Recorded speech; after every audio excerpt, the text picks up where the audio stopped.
বিধানসভাৰ নিৰ্বাচন সমাগত ৰাজনৈতিক দলসমূহে এতিয়া ৰাইজৰ মাজত সোমাবলৈ বেলেগ বেলেগ কৌশল অৱলম্বন কৰিবলগীয়া হৈছে।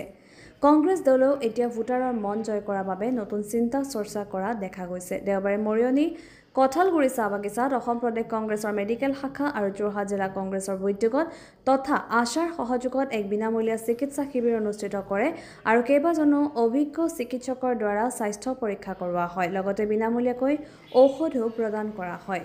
নমস্কাৰ, আমি আজি এই কঠালগুৰি চাহ বাগিচাকে প্ৰমুখ্য কৰি ওচৰৰ পাজৰ সকলোলৈ আমি স্বাস্থ্য শিবিৰটো আমাৰ অসম প্ৰদেশ কংগ্ৰেছ কমিটিৰ দ্বাৰা আমাক পাতিবলৈ আমাক নিৰ্দেশনা দিছিল। লগতে আমাৰ অধিবাসী কংগ্ৰেছ কমিটিৰ ফালৰ পৰা অসমৰ পৰা আমাক নিৰ্দেশনা দিছিল।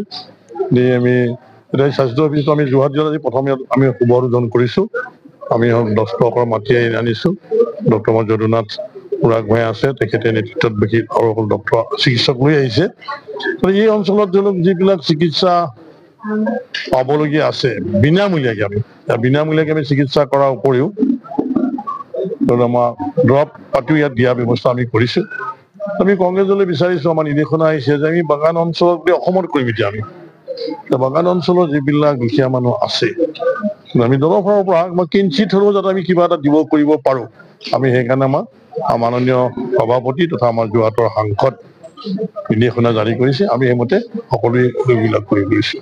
আজি আমাৰ সন্মানীয় সভাপতি ৰাজ্যিক সভাপতি গৌৰৱ গগৈ ডাঙৰীয়াৰ নিৰ্দেশ ক্ৰমে আৰু আসাম প্ৰদেশ কংগ্ৰেছৰ মেডিকেল চেলৰ সৌজন্যত আৰু আসাম প্ৰদেশ চাহ আদিবাসী বিভাগৰ সৌজন্যত গোটেই অসমতে প্ৰায় 11টা জিলাত 11টা বাগানত এই কেম্প আয়োজন কৰা হৈছে।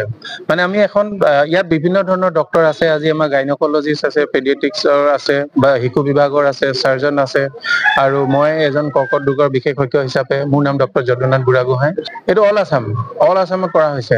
মানে এখন সমাজত আমি কেনেকুৱা চাওঁ যে সমাজত শিক্ষাটো কেনেকুৱা হৈছে বা মানুহৰ স্বাস্থ্যটো কেনেকুৱা আছে বা মানুহ অৰ্থনৈতিকভাৱে কেনেকুৱা ধৰণৰ আছে।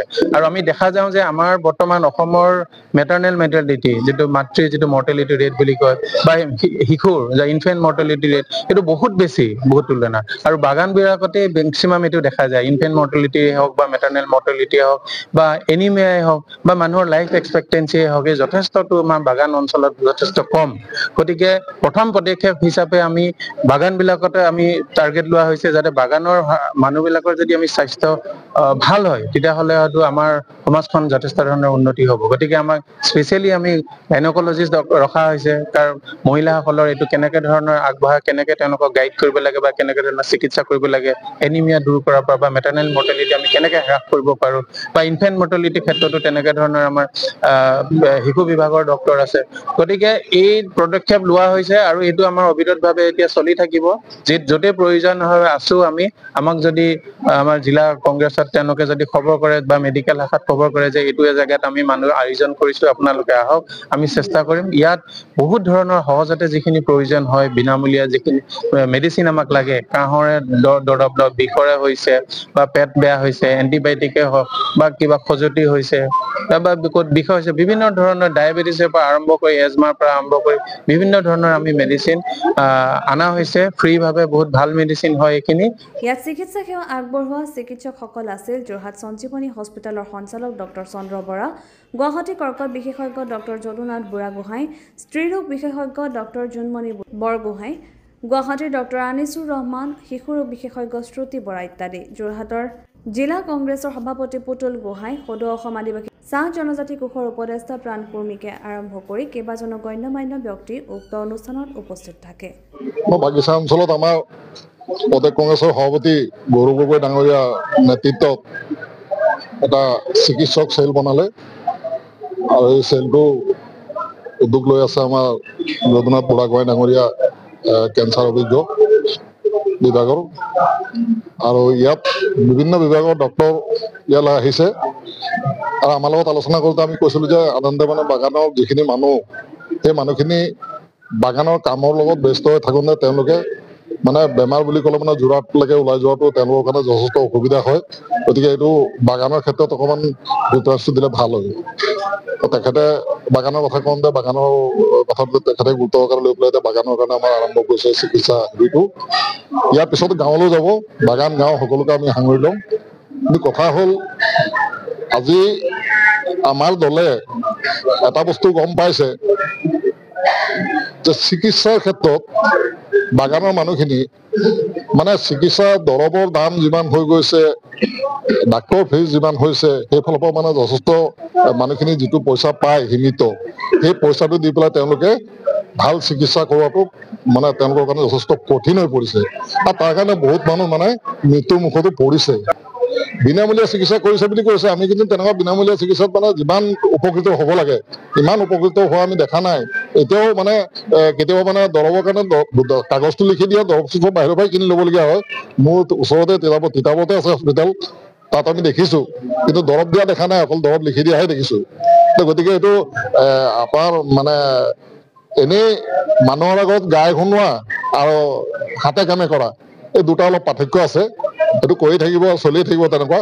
তো এতিয়া আমাৰ উদ্দেশ্য তেওঁলোকে কি কৰে কৰক, আমি আমাৰ দলৰ ফালৰ পৰা এতিয়া যিটো মানে বিভাগ খুলি দিলে চিকিৎসক আমাৰ চেল, এই চিকিৎসকৰ চেলৰ দ্বাৰাই এই বাগান আৰু গাঁৱৰ ৰাইজে মানে বিনামূলীয়াকৈ দৰৱ আৰু চিকিৎসাৰ এটা ভাল সুবিধা এটা পাব বুলি আমি আশা কৰিছোঁ, আৰু এইটো আমাৰ ধাৰাবাহিকভাৱে চলি থাকিব।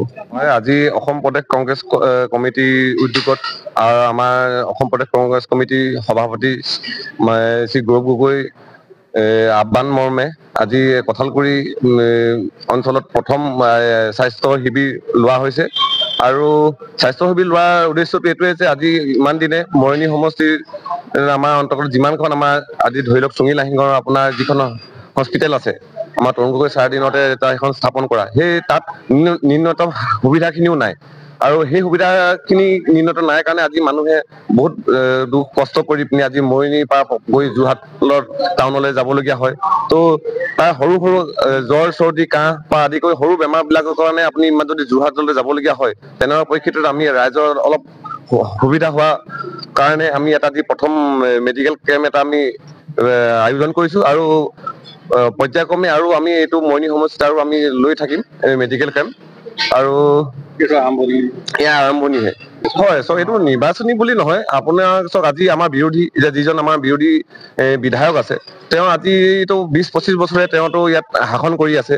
আজি তেওঁ 20-25 বছৰে শাসন কৰি থকা অৱস্থাতো তেওঁ এখন ভাল মেডিকেল আছে যদিও তেওঁ বেলেগে কৰি থৈ যোৱা মেডিকেলত তেওঁ ন্যূনতম সা সুবিধাখিনিও আনিব পৰা নাই।